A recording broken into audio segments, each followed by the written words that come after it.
Good day ka-master! Welcome sa Battery Master TV. Ang topic natin sa araw na ito ay itong battery ng ating customer dahil hard starting na daw o di na kaya ma-andar ang sasakyan ni Sir.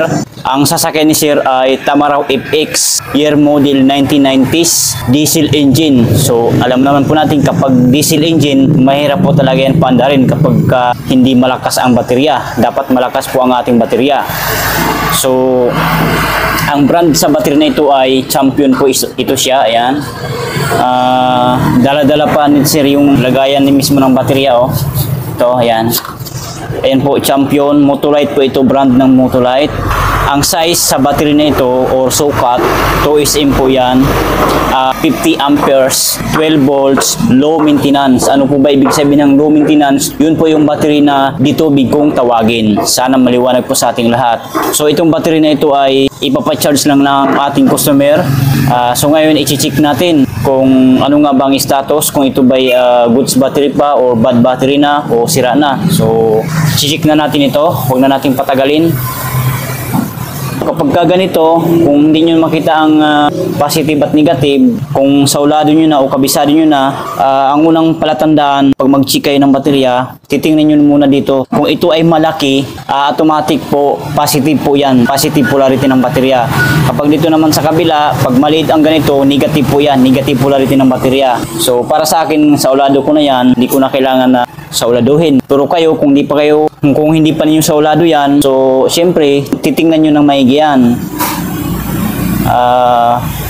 Para hindi kayo magkamali. So, sa akin, matik na po yan. Ito ang positive. Ayan. Ito sa kabila, ito ay yung negative. Ayan. So, as you can see ka-master, ang reading sa voltahe ng battery na ito ay 12.7 volts or 12.78 volts. So, sisilipin natin yung kanyang CCA, cold cranking amps, at saka yung healthy ng isang baterya. So, okay lang tayo. Battery test, regular flooded, CCA. 50 ampere po nakalagay dito. So, i-try po natin na lagay ng 50 ampere. Then, pagka nalagay na yan, na-set up na, okay na lang natin. Ayan.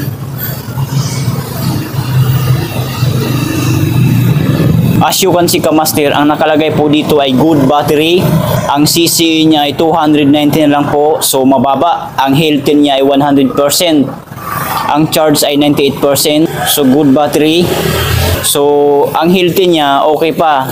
Goods battery pa yan. Pero pagdating sa CC, 290 na lang po, mababa. Lalo diesel engine po ang makina ng sasakyan ni Sir, hindi po talaga mapa-start ito. Dapat pagka mga diesel engine na makina, depende sa laki at sukat ng isang battery. Kung 2SM lang ang baterya, 400 CCE bago ma-start. Kung 3SM naman ang isang baterya, 500 pataas to 600 bago ma-start ang mga diesel engine. Sana hindi pa kayo malilito. So yun, nakalagay ito good battery. So ganun pa man, di po natin pagbabasihan itong battery analyzer kasi nga may isang viewers tayo na nagsasabi na baka nagsisinungaling itong ating battery analyzer. So imamanual natin, may 6 na takip ito, may 6 na butas po yan sa loob. O iba battery hydrometer tester natin. Okay?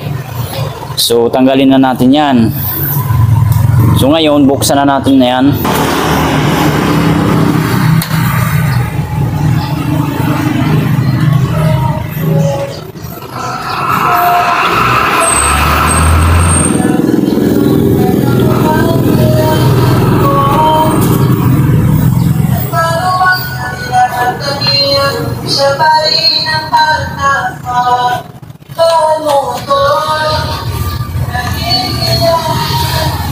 So ayan, bukas na po yan at susukatin na natin sa hydrometer. Ito po ang itsura ng hydrometer tester na kung saan ito ay panukat sa tubig ng battery. So mauna tayo dito sa positive, pinakaunang butas. So unang butas, ang sukat ng tubig ay 1.250 or 1250. So nasa kulay puti po yan. So pangalawang butas tayo. So ang sukat po ng tubig or electrolytes ay 1.250 pa rin or 12.50 pa rin. So walang pagbabago. Pangatlong butas tayo. So ganun pa rin ang sukat ng tubig or electrolytes ay 12.50 or 1.250 SG, specific gravity. So goods. Pang-apat na butas tayo. Ang sukat ng tubig ay 12.50 or 1.250 SG, specific gravity. So pang-limang butas tayo. So ang sukat ng tubig ay ganun pa rin, 12.50 or 1.250 SG, specific gravity.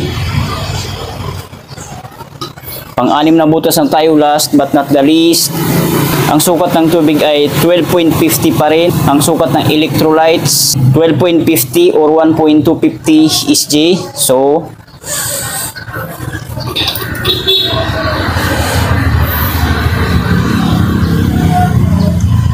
So overall, ang status sa battery na ito ay para sa akin, hindi na kaya mapa-start ang sasakyan ni Sir dahil diesel engine po yun. Hirap na mapa-start nito, lalo na mababa ang CCA. Dapat po mataas ang CCA. Pero ayon sa ating battery analyzer tester, good battery pa siya. Yun nga lang, mababa na yung CCA, cold cranking amperes niya. Hindi ko po masasabi ito na sira na or okay pa. Good battery kasi ang nakalagay eh. Kumbaga underestimated pa ito, under observation na battery. Kasi mataas yung kanyang voltahe, 12.8 or 12.7. Tsaka yung status sa battery analyzer ay good battery naman. Pero yung CCA ay mababa na. So kayo na po ang humusga kung ano yung masasabi niyo. Comment down below po kayo kung ano yung masasabi niyo, ano yung maisuggest ninyo o ano yung mga sarili nyong opinion. So yun lang, sana nakatulong sa inyo ang video na ito. Kung nakatulong, please give me a thumbs up. Pag-share na rin sa inyong mga friends, kakilala kung sa tingin mo na matutulungan ng ating video. And huwag po kalimutan mag-subscribe sa ating YouTube channel, Battery Master TV. Bye!